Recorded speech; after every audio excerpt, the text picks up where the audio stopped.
अस्सलामु अलैकुम वरहमतुल्लाहि वबरकातुहू। उम्मीद है आप खैरियत वाफियत से होंगे। रूहानी शिफा खाना चैनल पे आप लोगों का मोस्ट वेलकम है, तहे दिल से इस्तकबाल है। जो लोग चैनल पे नए हैं या चैनल को अभी तक ज्वाइन नहीं किए हो, सब्सक्राइब करके ज्वाइन ज़रूर कर लें, ताकि नई मालूमात जो भी हम पेश करें आप तक आसानी के साथ पहुँचती रहे और आपकी मालूमात में इजाफा होता रहे। आज जो हम टॉपिक लेकर आए हैं वो बहुत ही इंटरेस्टिंग है और बहुत ही ज़रूरी है। इसको तवज्जो के साथ पूरी सुने तो बहुत ही अहम मालूमात आपको हासिल होगी। हम बात कर रहे हैं सर्वाइकल स्पॉन्डिलोसिस के ताल्लुक से। सर्वाइकल स्पॉन्डिलोसिस क्या है, इसके कारण क्या है, लक्षण क्या है, इसके जोखिम कारक क्या हैं और कुछ घरेलू नुस्खे जिसकी मदद से हम सर्वाइकल स्पॉन्डिलोसिस के जो मरीज हैं उनकी बीमारी में जो परेशानी हो रही है उसको रोकथाम कर सकते हैं या उससे दूर हो सकते हैं या उसे ठीक कर सकते हैं घरेलू नुस्खे की मदद से।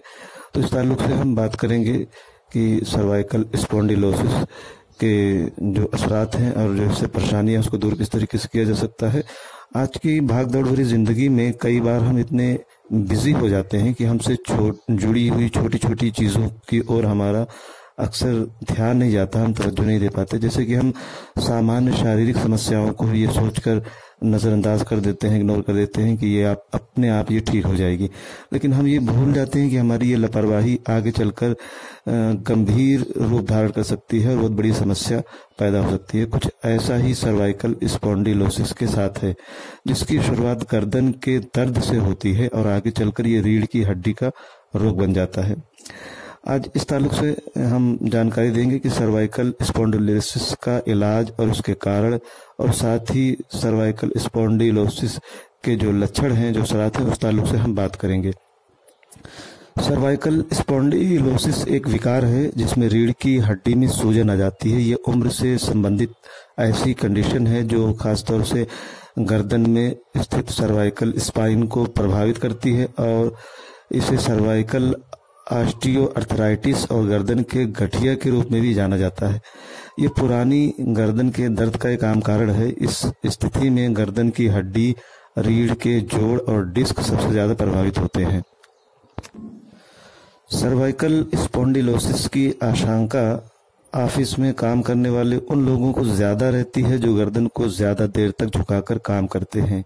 इसके अलावा सर्वाइकल स्पॉन्डिलोसिस होने के कई कारण हो सकते हैं, जैसे मोटापा, भारी वजन उठाना या ज्यादा झुकना, गर्दन पर लगी कोई पुरानी चोट, रीढ़ की सर्जरी, गंभीर गठिया वगैरह इसके जो है कारण हो सकते हैं, या मांसपेशियों में कमजोरी महसूस होना, इसके जो असरात हैं, गर्दन की जकड़न, कंधों या बाजुओं में सुन्नपन, सिर के पिछले हिस्से में दर्द, खड़े होने या बैठने के बाद दर्द होना, खासकर रात में तेज दर्द होना, छींकने, खांसने और हंसने के दौरान गर्दन और पीछे की ओर दर्द होना, गर्दन को पीछे की ओर झुकाने पर और अधिक चलने से दर्द महसूस होना, ये इसके जो है कुछ असरात हैं। अब सर्वाइकल स्पॉन्डिलोसिस के जो घरेलू नुस्खे हैं, जो घरेलू इलाज हैं, उस ताल्लुक से हम बात करेंगे, जिसको इस्तेमाल करके इस परेशानी से छुटकारा पाया जा सकता है या इसमें रोकथाम हो सकती है। सबसे पहले करना ये है कि 1 चम्मच हल्दी पाउडर और 1 गिलास गर्म दूध, 1 गिलास गर्म दूध में 1 चम्मच हल्दी पाउडर मिलाना है। अच्छी तरह से मिल जाने पर इसका इस्तेमाल करना है। इसे सोने से पहले कम से कम 1 बार इस्तेमाल करें। हल्दी में करक्यूमिन एंटी इंफ्लेमेटरी और दर्द निवारक गुण होते हैं, जो सर्वाइकल स्पॉन्डिलोसिस के उपचार के साथ ही गठिया, सूजन और मांसपेशियों को आराम देने का काम कर सकते हैं।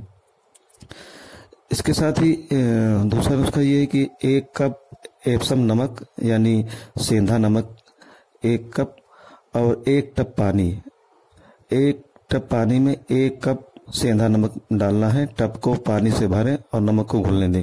इस पानी में कम से कम 20 से 30 मिनट तक बैठना है। इसका इस्तेमाल दिन में 1 बार कम से कम किया जाना चाहिए। एप्सम नमक यानी सेंधा नमक में मैग्नीशियम होता है, जिसमें एंटी इंफ्लेमेटरी गुण मौजूद होते हैं। एंटी इंफ्लेमेटरी गुण दर्द और सूजन को कम करने में मदद करते हैं। इसके अलावा हार्ट एंड कोल्ड कंप्रेस का इस्तेमाल भी किया जा सकता है। 1 कोल्ड कंप्रेसस या फिर 1 हॉट कंप्रेसस। पहले कम से कम 1 मिनट के लिए आइस पैक को प्रभावित क्षेत्र पर रखें, यानी जहां पर दर्द हो रहा है वहां पर रखें। इसके बाद करीब 20 मिनट तक कोल्ड कंप्रेसस को दर्द वाली जगह पर लगाएं। इसी तरह हॉट कंप्रेस को भी 20 मिनट से ज्यादा समय पर प्रभावित जगह पर नहीं रखना चाहिए। इसका इस्तेमाल रोजाना 2 से 3 बार किया जा सकता है या जब भी दर्द हो तब कर सकते हैं। जहां एक और गर्म कंप्रेस रक्त परिसंचरण को बढ़ाने और सर्वाइकल स्पॉन्डिलोसिस के दर्द से राहत देने में मदद करता है, वहीं कोल्ड कंप्रेस सूजन और इसके लक्षणों को कम करता है। इसके अलावा लहसुन का इस्तेमाल भी इस बीमारी में किया जा सकता है। 2-3 लहसुन की कलियां रोज सुबह लहसुन की 2-3 कलियों को चबाना है। अगर सीधे लहसुन नहीं खा सकते तो इसे अपने रोजाना के खाने में भी इस्तेमाल किया जा सकता है, खाने में भी शामिल कर सकते हैं। रोजाना कम से कम 1 बार इसका इस्तेमाल करना चाहिए। लहसुन में एंटी इंफ्लेमेटरी और एनाल्जेसिक यानी दर्द निवारक गुण होते हैं। ये गर्दन के जोड़ों के दर्द और सूजन को कम करने के लिए कारगर उपाय हो सकता है। इसके अलावा 1 बड़ा चम्मच तिल का तेल, 1 गर्म कंप्रेस हथेलियों में 1 बड़ा चम्मच तिल का तेल लें। अब शरीर के दर्द वाले स्थान पर इस तेल से मालिश करें। इसे 10 मिनट के लिए छोड़ दें, यानी मालिश करने के बाद 10 मिनट के लिए ऐसे ही छोड़ दें। इसके बाद दर्द वाले स्थान पर एक गर्म कंप्रेस से सिकाई करें। इसे प्रभावित जगह पर करीब 10 मिनट तक रखें और फिर बाद में हटा लें। रोजाना 1 चम्मच भुने हुए तिल का इस्तेमाल भी किया जा सकता है, ये भी फायदेमंद है। राहत पाने के लिए रोजाना 3 से 4 बार इस तरीके का इस्तेमाल किया जा सकता है। तिल के बीज दर्द को कम करने के लिए ये अद्भुत उपाय है। इसका एंटी इंफ्लेमेटरी गुण जोड़ों और शरीर के अन्य भागों में होने वाले दर्द को दूर करने में कारगर साबित हो सकता है। तिल का तेल शरीर पर लगाने के साथ साथ इसका इस्तेमाल करना भी जरूरी है। इसके अलावा 1 चम्मच ग्राइंड किया हुआ अदरक, 1 कप पानी, 1 कप पानी में 1 चम्मच पिसा हुआ अदरक मिलाएं। 5 से 7 मिनट के लिए उबालकर अदरक की चाय बना लें। अदरक की चाय को पीने से पहले थोड़ा ठंडा होने दें, फिर इसका इस्तेमाल करें। इसका इस्तेमाल रोजाना 1 मरतबा किया जा सकता है। अदरक में एंटी इंफ्लेमेटरी गुण और एनाल्जेसिक गुण पाए जाते हैं जो सर्वाइकल स्पॉन्डिलोसिस के लक्षण और इससे होने वाले दर्द को दूर करने में मदद करते हैं। इसके अलावा सेब का सिरका जरूरत के मुताबिक लें, न ज्यादा हो न कम। 1 साफ वाशकलात लें। सेब के सिरके में 1 साफ वाशकलात भिगोएं। इसे अपनी दर्द और कंधों के दर्द वाले क्षेत्र पर लगाएं। इसे 1 या 2 घंटे के लिए ऐसे ही छोड़ दें। इसके अलावा रोजाना 1 गिलास पानी में 1 चम्मच सेब का सिरका मिलाकर इस्तेमाल भी किया जा सकता है। इस तरीके को रोजाना 1 या 2 बार कर सकते हैं। एसिटिक एसिड की उपस्थिति के कारण सेब के सिरके में शक्तिशाली एंटी इंफ्लेमेटरी गुण पाए जाते हैं। इसका इस्तेमाल सर्वाइकल स्पॉन्डिलोसिस, रीढ़ की सूजन और दर्द के लक्षणों में राहत पाने के लिए किया जा सकता है। इसके अलावा अरंडी के तेल का भी इस्तेमाल कर सकते हैं। 1 बड़ा चम्मच अरंडी का तेल, 1 गर्म कंप्रेस। अरंडी के तेल से हल्के हल्के हाथों से दर्द वाली जगह पर मालिश करना है। कुछ देर के बाद करीब 20 मिनट के लिए गर्म कंप्रेस से सिकाई करना है। इसका इस्तेमाल भी रोजाना किया जा सकता है। अरंडी के तेल में रिसिनोलिक एसिड होता है। इसके एनाल्जेसिक और एंटी इंफ्लेमेटरी गुणों की वजह से ये सर्वाइकल स्पॉन्डिलोसिस के दर्द और सूजन से राहत दिलाने में मदद कर सकता है। इसके अलावा ओमेगा 3 से भरपूर चीजों का इस्तेमाल करना चाहिए, जैसे अलसी, ड्राई फ्रूट्स, अखरोट और चिया के बीज वगैरह। ओमेगा 3 से भरपूर इन खाद्य पदार्थों का इस्तेमाल कर सकते हैं या फिर डॉक्टर की सलाह पर इसके सप्लीमेंट भी ले सकते हैं। दैनिक भोजन में यानी रोजाना ओमेगा 3 युक्त खाद्य पदार्थों को शामिल किया जा सकता है। ओमेगा 3 में एंटी इंफ्लेमेटरी गुण होते हैं जो सर्वाइकल स्पॉन्डिलोसिस से होने वाले दर्द और सूजन से छुटकारा पाने में मदद करते हैं। इसके अलावा विटामिन से युक्त खाद्य पदार्थ का इस्तेमाल करना चाहिए। विटामिन से युक्त खाद्य पदार्थों का इस्तेमाल करने से भी इस बीमारी में काफी राहत मिलता है।